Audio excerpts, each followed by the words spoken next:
Hello guys, good morning. Ayan, Monday morning, ito po ang weather natin dito sa Hong Kong. Ayan po siya, maulan na naman po. May thunderstorm at saka ayan, malakas ang kulog at kidlat. Ayan.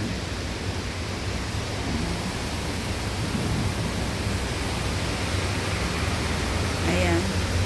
Ito po ang panahon natin ngayon, weather update. Ngayong Monday dito po sa Hong Kong. Ayan. Yan, good morning po sa ating lahat, sa lahat ng ating mga kapangyawan. Keep safe po tayo.